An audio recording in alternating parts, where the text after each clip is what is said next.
लोग देख रहे हैं कि आरएसएस और बीजेपी अलग अलग राज्यों में जाके नरसंहार को बढ़ावा देने वाले भड़काऊ भाषण दे रहे हैं, धर्म संसद जैसे कार्यक्रम कर रहे हैं। वो साफ साफ बताता है कि हिंदू मुस्लिम में आपस में बांटकर सरकार चुनाव जीत लेना चाहती है, क्योंकि उनके पास कुछ नहीं बचा है। उनके पास बुनियादी मुद्दे कभी उन्होंने उठाए नहीं हैं, कभी उन पे काम नहीं किया है, इसलिए वो धर्म के नाम पे लोगों को बांट रही है और भड़काऊ भाषण दे रही है, जो खतरनाक है इस देश में रहने वाले माइनॉरिटी के लिए, चाहे वो ईसाई हो, पारसी हो, मुस्लिम हो। खासकर मुस्लिम पर अटैक किया जा रहा है। आज ये बोला जा रहा है कि मुस्लिम जो है एक पीएम नहीं बन सकते हैं। बहुत शर्मनाक बात है। जैसे देखा जाए तो हमारे इस देश को सेकुलर कहा जाता है। इस देश के कॉन्स्टिट्यूशन की प्रेम्बल में सेकुलर शब्द लिखा गया है, पर क्या हम देख सकते हैं कि ये प्रधानमंत्री खुद अगर इन एक्टिविटी में इन्वॉल्व है तो ये कितना सेकुलर है।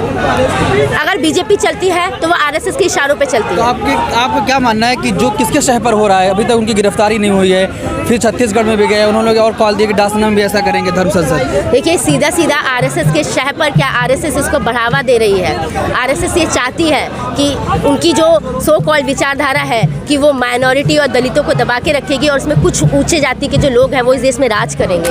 उसी विचारधारा को आगे बढ़ाना चाह रही है और वो सत्ता के बल पर ये पुरजोर कोशिश कर रही है। पर हम लोग भी कम नहीं है, हम लोग यहाँ आंदोलन कर रहे हैं और ये जो टिप्पणियाँ हुई हैं, जो जन विरोधी, जो माइनॉरिटी विरोधी टिप्पणियाँ हुई हैं, हम उसके खिलाफ हैं और इस आंदोलन को हम आगे लेके जाएंगे, क्योंकि हम ऐसा नहीं होने देंगे कि इस देश में 2014 से लगातार दिक्कतें बढ़ी हैं। बेरोजगारी 60 सालों में सबसे ज़्यादा हुई है। महिला सुरक्षा सबसे ज़्यादा, महिलाएं सबसे ज़्यादा असुरक्षित है इस देश में। दलितों पे हमले बढ़े हैं। ऐसे बहुत सारे लॉज हैं जो जन विरोधी हैं, जो अल्पसंख्यक विरोधी हैं, जो दलित विरोधी हैं, जो मजदूर विरोधी हैं। उन लॉज को लाया जा रहा है। सरकार जानती है कि उनके पास जीतने के लिए कोई चारा नहीं है, इसलिए वो हिंदू मुस्लिम को आपस में बांटकर दंगे फैला देना चाह रही है। और ये दंगे जब फैलेंगे ना तो इस देश की मतलब हम लोग ये कह देना चाहते हैं कि इस देश में बहुत बुरा हाल होगा। और ये सीधा जो टिप्पणियाँ हैं वो नरसंहार को बढ़ावा देगा, नफरत फैलाएगा, शांति कायम नहीं करेगा।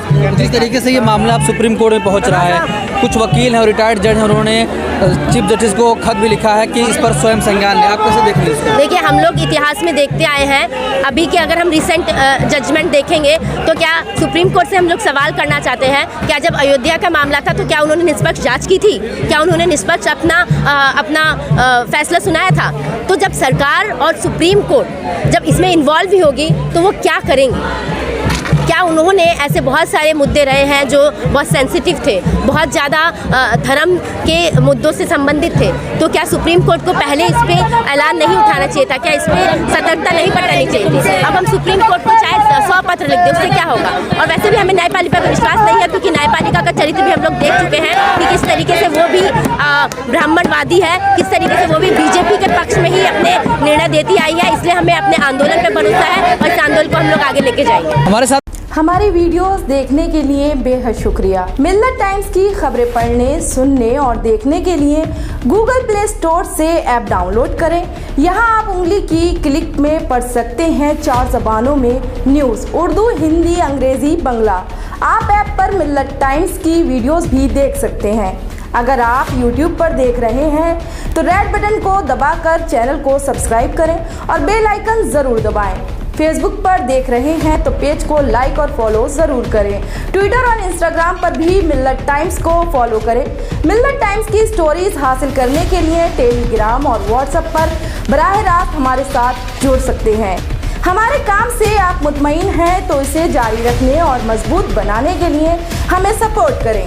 स्क्रीन पर दिख रहे और डिस्क्रिप्शन में दिए गए अकाउंट नंबर पर मिल्लत टाइम्स को अपनी रकम भेज सकते हैं। अगर आपके इलाके का कोई मामला है, आपकी मसाइल को मीडिया में जगह नहीं दी जा रही है, तो हमें ईमेल करें या व्हाट्सएप पर मैसेज करें। हम उठाएंगे आपकी आवाज़। मिल्लत टाइम्स मतलब मजलूमों की आवाज़, नफरत के खिलाफ जंग, फर्जी खबरों से निजात।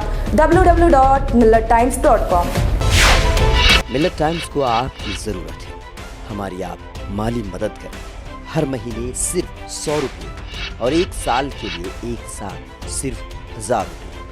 रकम भेजने के लिए यहाँ दिए गए फ़ोन पे, गूगल पे और पेटीएम नंबर का इस्तेमाल कर सकते हैं।